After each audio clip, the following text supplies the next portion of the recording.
Welcome Minnesota Sports Talk. I'm Josh Coan. I'm Carter Burquest. Today we're talking about the Minnesota Timberwolves. The NBA draft is coming up. Let's talk about the mock draft. It's kind of hard. At 7, you don't really know who's going to be available. But let's throw out a couple names, I guess. What do you want to do with that 7th overall pick? I mean, obviously the top guys that you think, Fultz, Ball, and Josh Jackson, all for sure off the board, 100%. There's no way they're falling to the Wolves, so we can kind of eliminate those 3. While all 3 would be great, I don't think there's any shot at the Wolves getting them unless they trade up, which again, I don't see happening. So then you kind of fall to guys like Jason Tatum, De'Aaron Fox, who I both think are going to be gone as well, but maybe slight chance they fall to us. But then I think you really get into the guys that would be somebody the Wolves would take in Jonathan Isaac, Dennis Smith Jr., and then Lauri Markkanen.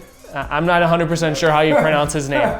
Let's go with that. Those last 3, I think, are the most realistic guys of being there. Personally, I would love Jonathan Isaac. I think he'd fit really well between Wiggins and Towns. A big, tall 4 who can defend 4 positions, a really good defensive player. It's a good team player, can shoot a little bit. And once he grows into his body, I think he'd be a welcome addition. I'd also really like Dennis Smith Jr. Doing a little bit of research on him as a point guard who can score all over the floor. He can shoot threes, he can drive, he can hit the mid-range game. The one knock on him is a little bit of consistency issues, maybe a little bit of defensive issues, but is extremely explosive athlete. And can score and is going to have no problem scoring to the next level.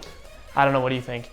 I let you talk for a while because obviously you've done a lot more research than me. To be honest with you, I haven't looked at the draft analysis as closely as I have in previous years because I think we need to trade the pick.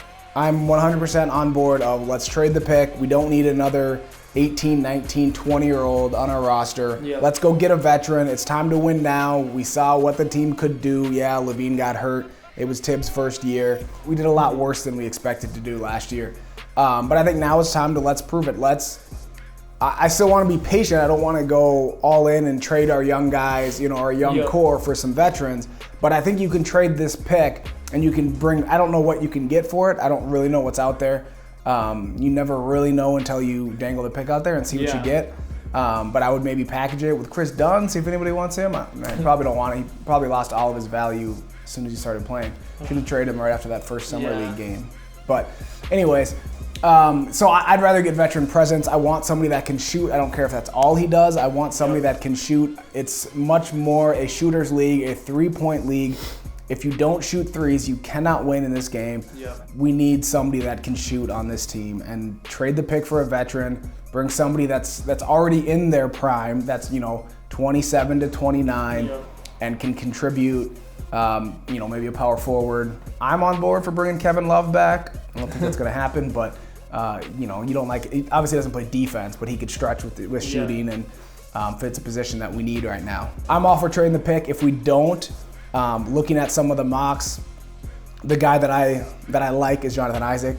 I think he's again the length. He's got to put some weight on. He only weighs 200 pounds, which is kind of ridiculous for that size. But Kevin Garnett was too skinny when he came out. Kevin Durant was too skinny when he came out. Those guys obviously had very good careers. So if he can put on weight, I like him if we don't trade the pick and if he's available, because you never know at 7. Yeah, I'm on board with trading the pick as well. I just don't know what's out there. Don't know.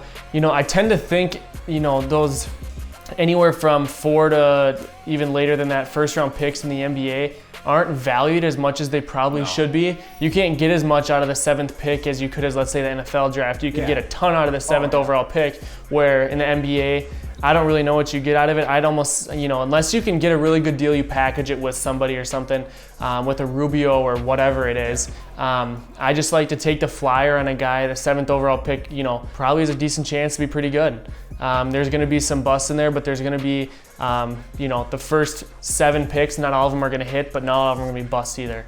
So, I'm kind of on board the Jonathan Isaac train.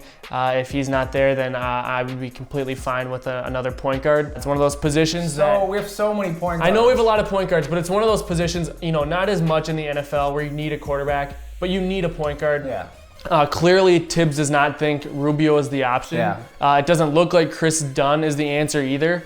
So why not take another shot? And eventually you got to hit on a point guard, right? Yeah, I don't know. we have our core developing into superstars with our big three. Let's get a veteran that can bring in some quality pieces around them is what I want to do. But let us know what you guys think. Draft's coming up pretty soon, so thanks for watching. We'll see you next time.